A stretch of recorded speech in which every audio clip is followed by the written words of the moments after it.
दबंग girl Sonakshi Sinha बनने जा रही हैं जहीर इकबाल की दुल्हन। 23 जून को दोनों एक दूसरे के हो जाएंगे। सोनाक्षी सिन्हा और जहीर इकबाल गुज़िश्ता कई बरस से साथ साथ हैं और अब इन्होंने सोच लिया है इस ताल्लुक को रिश्ते का नाम दे ही दें। दिलचस्प बात यह है कि शादी से 10 दिन पहले जोड़े की शादी का डिजिटल दावतनामा लीक हो गया है, जिसमें सोनाक्षी सिन्हा और जहीर इकबाल अपने 7 साल ताल्लुकात को शादी के रिश्ते में तब्दील करने का इंकशाफ कर रहे हैं। सोनाक्षी सिन्हा और जहीर इकबाल ऑडियो पैगाम में अपने दोस्तों और खानदान वालों को शादी में शिरकत की दावत भी देते हुए कहते हैं कि वो जश्न में शिरकत करके इस खास दिन को मजीद खास बनाएं। दावतनामे के मुताबिक शादी की तकरीब बास्टियान मुंबई में रात 8 बजे होगी, जिसमें मेहमान शादी के रिवायती मलबूसात ज़ेब तन करके शिरकत करेंगे। सोनाक्षी सिन्हा और जहीर इकबाल ने दावतनामे में मज़ाहिया अंदाज में दरखास्त की है कि मेहमान सुर्ख लिबास पहनकर मत आए। मालूम हुआ है कि करीबी दोस्तों, खानदान के अफराद और फिल्म हीरा मंडी की कास्ट तक को सोनाक्षी सिन्हा की शादी के दावतनामे मौसूल हो चुके हैं। सोनाक्षी की शादी का दावतनामा मैगजीन के कवर से मिलता जुलता है, जिस पर अफवाहें सच हैं जैसे अल्फाज दर्ज हैं। याद रहे इन दिनों जब दबंग गर्ल की शादी की खबरें गर्दिश में थी तो सोनाक्षी के वालिद शत्रुघ्न सिन्हा ने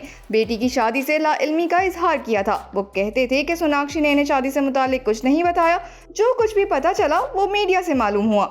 अब ये बात दबंग गर्ल तक पहुंची तो उन्होंने तब कर कहा कि उनकी शादी के बारे में वालिदैन से बार बार पूछा जा रहा है, जो कि बहुत अजीब बात है। शादी अपनी मर्जी और पसंद से कर रही हूँ, इस बारे में किसी को फिक्रमंद नहीं होना चाहिए।